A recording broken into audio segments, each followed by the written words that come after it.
posit something to you. If you have the ability to share your story, you have a moral imperative to do so. Let me explain. There's a lot of stereotypes and stigma and sort of narratives that get pushed forth by society. This could be a corporate interest sort of thing, in the sense that if we promote a particular perspective, if we promote stories that suggest a certain narrative, things get sold. We get clicks on our clickbait articles. And not many of us have a lot of time on our hands. We sort of just take things at face value, and we don't really question what we actually think on a certain topic. And that can lead to us just leaning back on our prior experiences, our past understandings, and what we're exposed to now. I mean, test it for yourself. What do you think of when I say vegan, or transgender, or right-wing, or autistic, or borderline personality, or anxiety, or gay, right? Pick any sort of group, and I guarantee you that it will instantly and immediately result in you popping up a certain image of that particular sort of person. Now, even saying this sounds controversial because, of course everyone is individual. Of course we are all unique. But unfortunately, unless we have personal experience or we take the time to look into it, a lot of the time we just go back on a default assumption, go back on our cliches, go back on what we've heard. Because, and it's any group. Pick a religion. If I say Christian or Muslim or Jew or Hindu or whatever, all of these sort of groups will immediately trigger a emotional and sort of memory-based response in you. It's happening now. And although you want to not feel that way, although like the sort of logical, intellectual part of you is like, no, that's wrong. These people are individuals. You can't help it. If I was to say white or black or Hispanic or Asian, right? Pick any topic, any sort of area that sort of you can sort of divide humanity up. And men and women even, right? There's a very strong tendency to fall back to cliches and stereotypes. And this is only natural. We do it. Our brains evolved to lump things into past experiences to stereotype as a way to keep us safe. If you see something that looks like a snake on the ground, but it's a stick, your brain will be evolutionarily biased towards, at least initially, thinking that snake-looking stick is a snake to keep you safe. If you hear a dangerous rustle in the bushes, you run because it might be a lion or a tiger or some other sort of animal that's going to kill you. If your tribe that you grew up in had experienced a bunch of raids from neighboring tribes, you grew to be wary of neighboring tribes, to hate them, to be able to, do the thing to keep yourself and your tribe alive, right? It's evolutionary. But we are no longer in those times. We are in modern times. We have modern communications. We have a whole variety of external influences. So this led me to the conclusion that if you can stomach it, if you can sort of deal with the mental health ramifications of doing so, you have a moral obligation to share your story.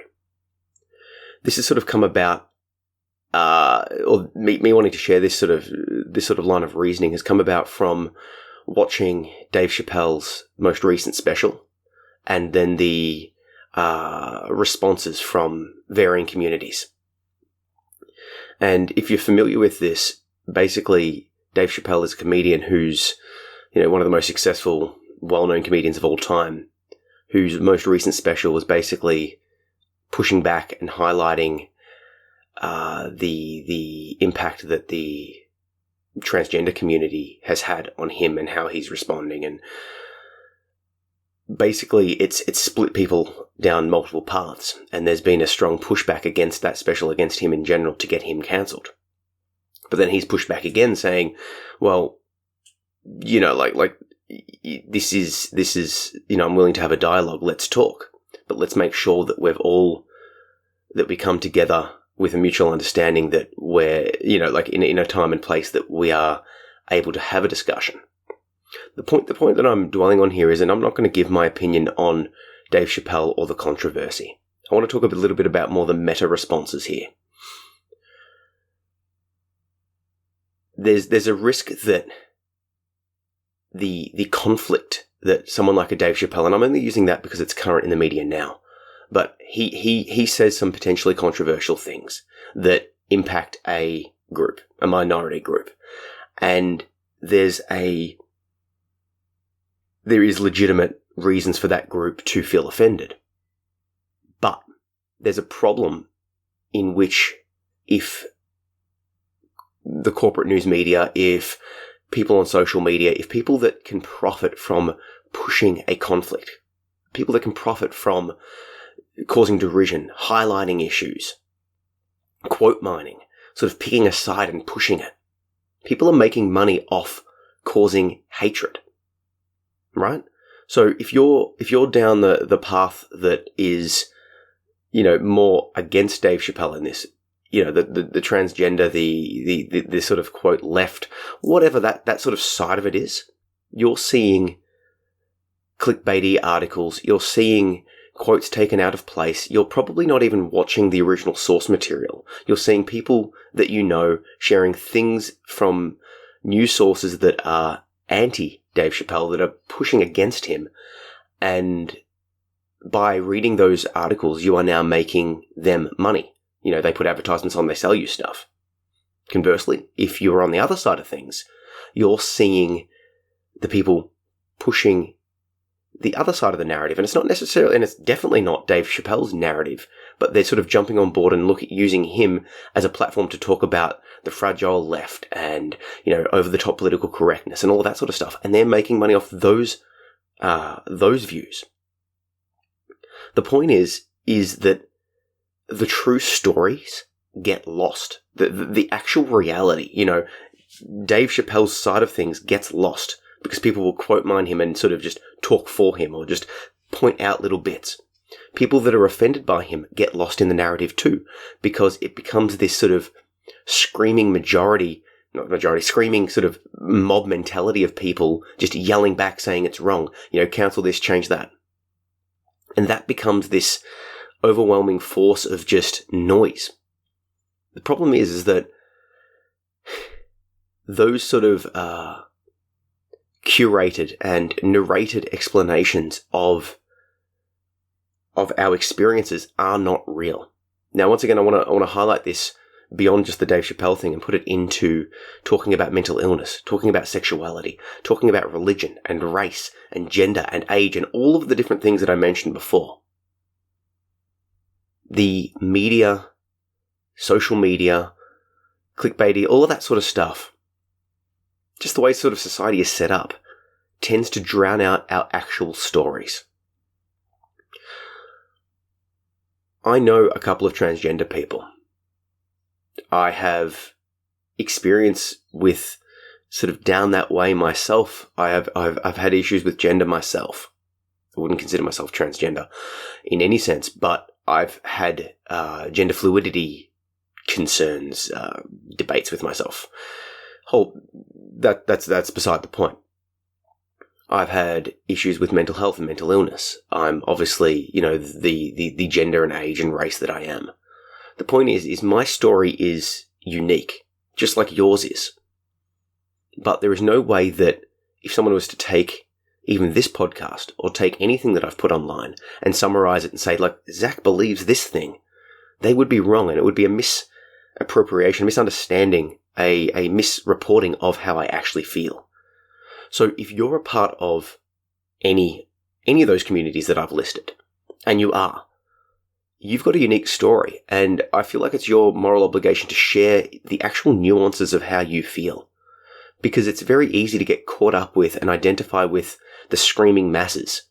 The screaming masses say, hey, Dave Chappelle is X. And you're like, well, I'm a part of that, so I better believe that. And the thing is, if you don't, then that group, or at least certain extreme members of that group, start beating on you and sort of push you out, polarizing you. It's happening right now in my home country, Australia. We're sort of being strongly encouraged, some would say forced, mandated to get a vaccine. And this is causing people to pull multiple directions.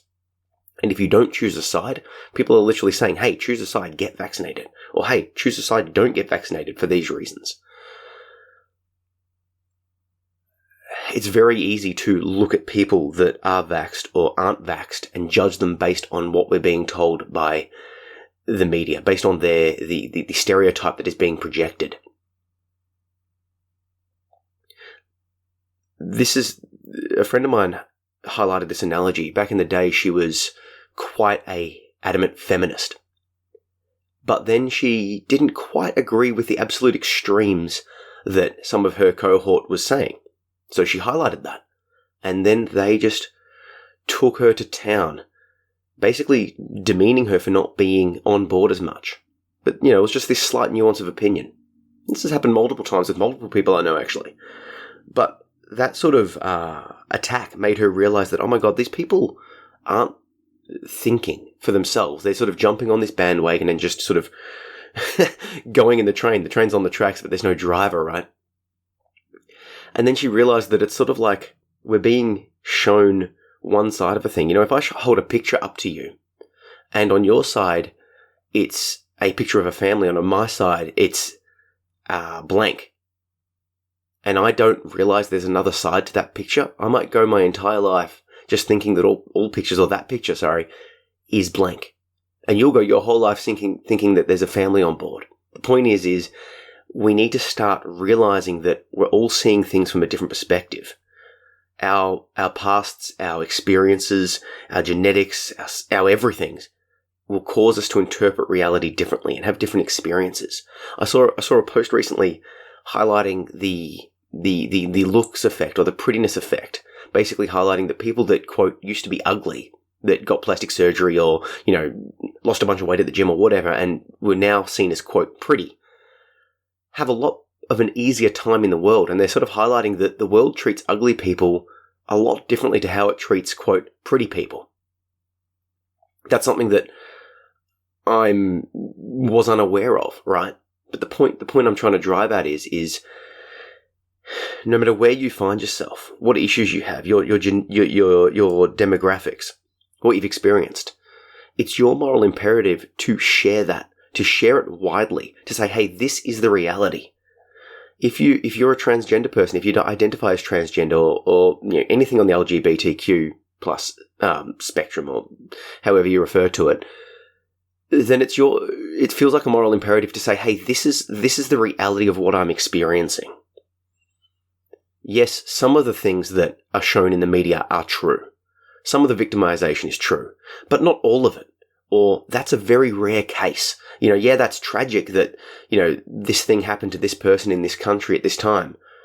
But on the whole, this is the reality. This is the reality of the issues that I'm facing.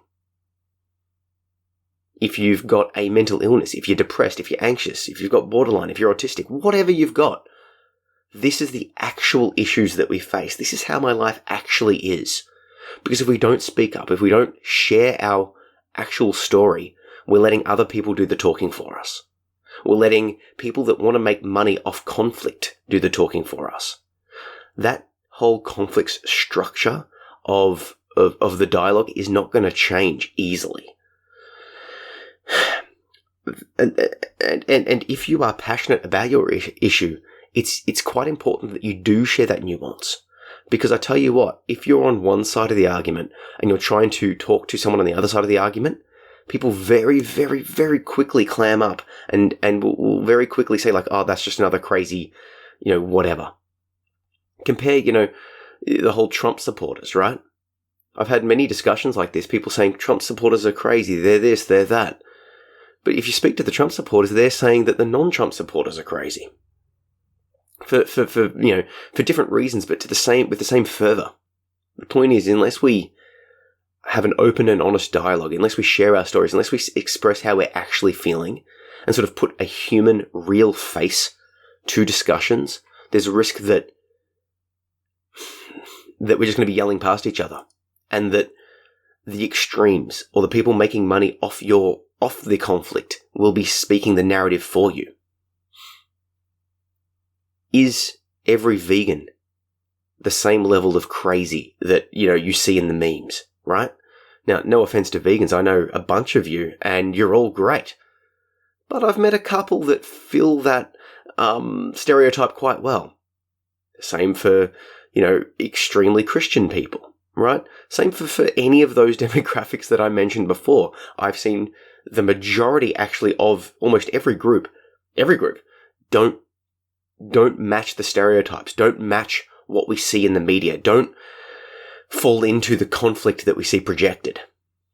There are a few, of course, but there's outliers and crazies in every group, right? There's people that will push it to the extreme, that seem to sort of identify as this trait of me is my defining characteristic. Because it feels like if someone's transgender, that's their entire personality.